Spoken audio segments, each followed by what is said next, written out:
भारत की समुद्री प्रभुत्व क्षमता को हिंद प्रशांत क्षेत्र में और मजबूत करने की दिशा में एक परिवर्तनकारी कदम उठाते हुए 9 अक्टूबर 2024 को कैबिनेट समिति ऑन सुरक्षा ने भारतीय नौसेना को 2 परमाणु शक्ति चालित आक्रमण पनडुब्बियां बनाने और डिजाइन करने की अनुमति दी है।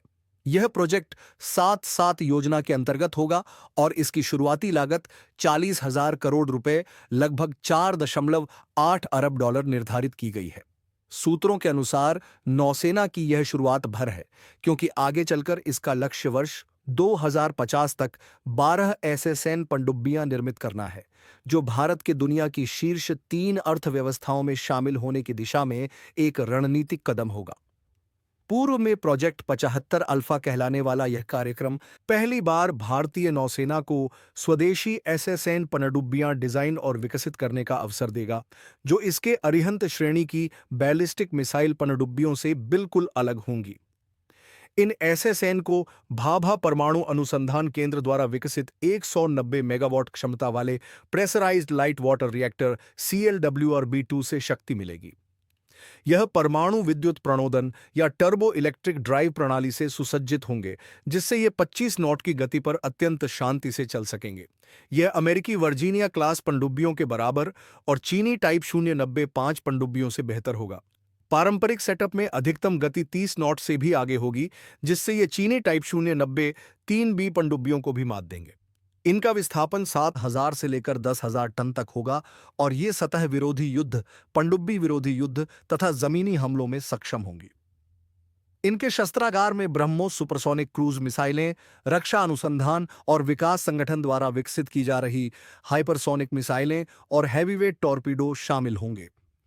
असीमित जल स्थायी क्षमता, जो केवल चालक दल के राशन तक सीमित होगी, इन्हें हिंद महासागर क्षेत्र में लंबी गश्त के लिए आदर्श बनाएगी, जहां चीन की बढ़ती पनडुब्बी क्षमता का मुकाबला करना आवश्यक है।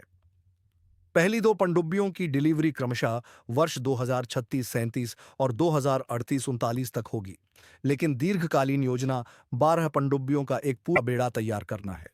इन्हें 2-2 की खेप में बनाया जाएगा और हर खेप में रिएक्टर डिजाइन, ढांचे, स्टील्थ फीचर्स और लड़ाकू प्रणालियों में उल्लेखनीय सुधार किया जाएगा।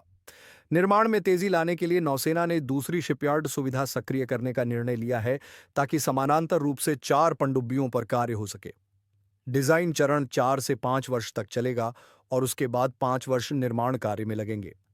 इन एसएसएन का निर्माण कोचिन शिपयार्ड लिमिटेड या Mazagon dock ship builders limited में से किसी एक पर किया जाएगा।